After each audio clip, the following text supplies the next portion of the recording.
এ যুগের ভাসানী হচ্ছেন রুহুল কবির রিজভী আহমেদ। কথা দিয়ে কথা রাখার যে চর্চা, এই চর্চা জিয়া পরিবারে। বর্তমান প্রধানমন্ত্রী এবং আমাদের বিএনপির সিনিয়র যুগ্ম মহাসচিব অ্যাডভোকেট রুহুল কবির রিজভী আহমেদ সকলের স্মৃতি বিজড়িত হচ্ছে এই পিজি হাসপাতাল। আজকে এমন একজন ব্যক্তির আজকে সুস্থতা কামনায় আমরা দোয়ার আয়োজন করেছি। উনি শুধু বেগম খালেদা জিয়ার মুক্তির প্রতিজ্ঞাবদ্ধ হওয়ার কারণে উনি 787 দিন শুধু বিএনপির কেন্দ্রীয় কার্যালয়ে অবস্থান করেছিলেন। উনি শুধু ধারণ করেছিলেন যে আমার নেত্রী মুক্ত না হওয়া পর্যন্ত আমি পার্টি অফিস ছেড়ে যাব না। সেই ধারণ থেকে শুরু করে 2018 সালের 30শে জানুয়ারি উনি যখন পার্টি অফিসে ঢোকেন, পরবর্তীতে বেগম খালেদা জিয়া 8ই ফেব্রুয়ারি মিথ্যা মামলায়, বানোয়াট মামলায় তাকে কারাগারে নিক্ষিপ্ত করে ফ্যাসিস্ট হাসিনা। পরবর্তীতে যখন উনি কোভিডের সময়, করোনার সময় মুক্ত পান, পরবর্তীতে 2020 সালের 26শে মার্চ সেই পল্টন কেন্দ্রীয় কার্যালয় ত্যাগ করেন বিএনপির সিনিয়র যুগ্ম মহাসচিব অ্যাডভোকেট রুহুল কবির রিজভী আহমেদ। তো আমাদের অনেকের কাছে মনে হয় এ যুগের ভাসানী হচ্ছেন রুহুল কবির রিজভী আহমেদ।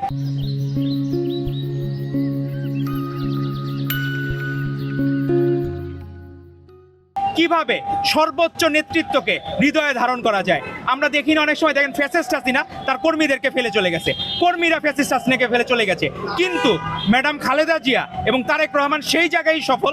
তার কোনো নেতাকর্মী তাদেরকে ছেড়ে কোনোদিন যায় নাই, কোনোদিন অন্যায়ের সাথে তারা আপোষ করেন নাই।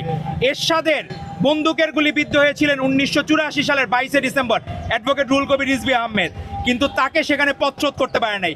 দেশপ্রেমের যাত্রা, উনি অগ্রগামী ছিলেন। প্রতিটি আন্দোলন সংগ্রামে তার ভূমিকা ছিল প্রশংসনীয়।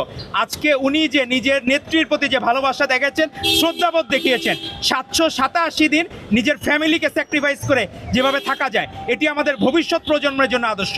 ভবিষ্যৎ প্রজন্ম যদি বলা হয় যে আপনি কেমন মজলুম রাজনীতিবিদ হতে চান, তাদের কাছে আদর্শের নাম হবেন মাওলানা আব্দুল হামিদ খান ভাসানী, শহীদ রাষ্ট্রপতি জিয়াউর রহমান বৃত্তম, খালেদা জিয়া, তারেক রহমান, পরবর্তীতে আসবে রুহুল কবির রিজভী আহমেদের মতো না। তারা দেশকে এবং তার নেতাকে যেভাবে হৃদয়ে ধারণ করেন, সেটি আমাদের প্রত্যেকটা ছাত্রদল নেতাকর্মীর উচিত সেভাবে ধারণ করা। আজকে আমাদের প্রধানমন্ত্রী তারেক রহমান উনি কথা দিয়েছিলেন ফ্যামিলি কার্ড করবেন। উনি নিজে প্রজ্ঞাপন জারি করেছেন, ঈদের আগে হয়তো আনুষ্ঠানিকভাবে আমরা ফ্যামিলি কার্ডের যাত্রা শুরু হবে। খাল খনন শুরু হয়ে গেছে, বৃক্ষরোপণ শুরু হয়ে গেছে। যুব ও ক্রীড়া মন্ত্রণালয় থেকে যারা কর্মসংস্থানের ব্যবস্থা করা দরকার, সেখানে ফ্রিল্যান্সিংয়ের ভিত্তিতে কাজ শুরু হয়ে গেছে। ইমাম মুয়াজ্জিমদের এবারই হচ্ছে ঈদের ভাতা দেওয়া হবে। তো কথা দিয়ে কথা রাখার যে চর্চা, এই চর্চা জিয়া পরিবারের। প্রত্যেকটা জায়গায় জীবন দিয়ে কথা রেখেছেন বেগম খালেদা জিয়া। তারই যোগ্যোত্তরসূরি আমাদের তারেক রহমান। আজকেও সচিবালয়ে উনি 9টা 5 মিনিটে প্রবেশ করেছেন। গতকাল ছুটির দিন ছিল, তিনি সেখানে অফিস করেছেন। তো দেশকে ভালোবেসে বাংলাদেশ ভবিষ্যতেই ফার্স্ট ওয়ার্ল্ড কান্ট্রি হবে, সেটি আমাদের প্রত্যাশা থাকবে।